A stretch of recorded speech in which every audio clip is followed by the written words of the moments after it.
This is the London to which Shakespeare came in 1587.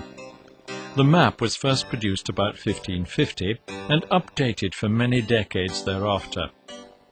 It gives us a clear idea of the size and layout of the city, largely still confined to the medieval walls, with no part of it far from the countryside.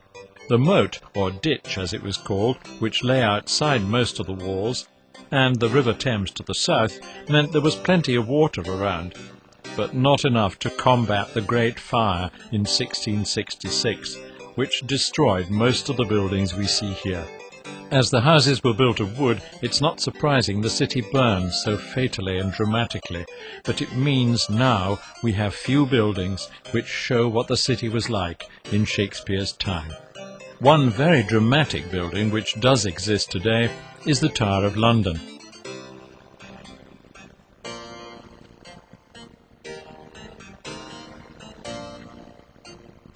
Today, shrouded in trees and kept in excellent condition, it is the most interesting building from London's past, which every tourist goes to see.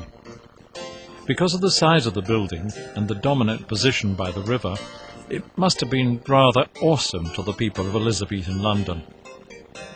The Traitors' Gate was in fact the water gate, where only traitors were brought in.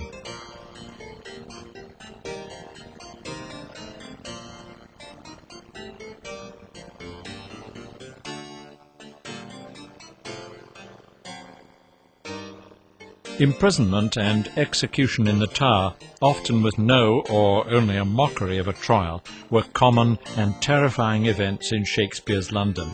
This beautifully engraved and accurate plan of the Tower emphasizes its importance in the eyes of the government who commissioned it.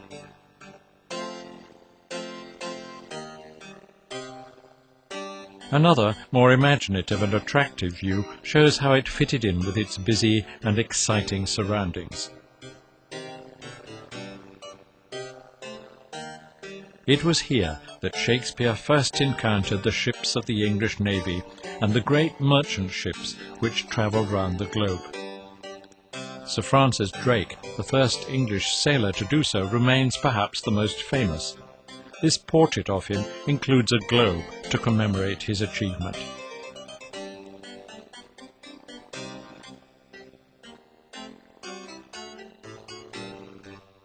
Adventures at sea, traders, merchants, all these Shakespeare quickly took as his own, for they occur liberally in his plays.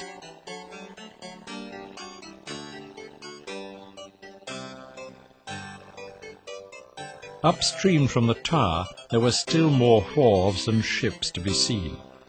Houses, warehouses and churches were all crammed together, and to the imaginative eyes of Shakespeare the Provincial it must have been a staggering scene. Indeed, it is hard to think that anyone in any age would not have found London Bridge and Queen Elizabeth's capital city a marvel.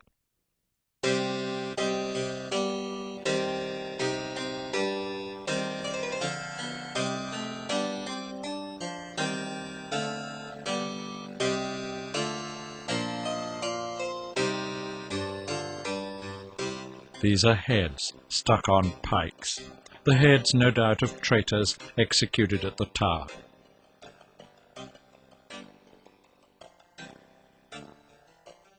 However gruesome and awful the power of the rulers may have been, domestic life in the city must have had tremendous colour and charm.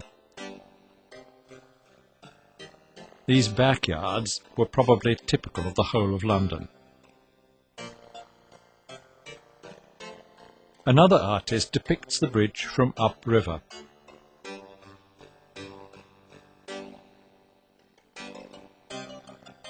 On the north bank, the buildings were crammed up to the river's edge. Over the rooftops, too, we can see the tower of the recently completed Royal Exchange.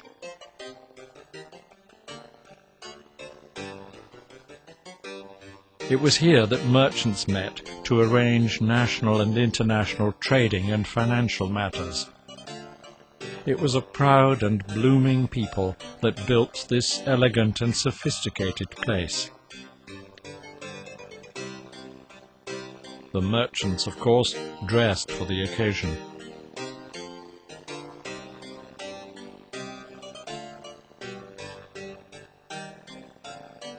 Built centuries before stood the Guildhall, as it stands today in the elaborate decorated style we call Gothic. This building was the central meeting hall of all the guilds or trades of London and the principal administrative centre of the city. There were, of course, churches galore, on every street corner, as there were in Stratford, all in the Gothic style, but above them stood the gigantic pile of St. Paul's Church, sadly, like the others, to be destroyed by the fire.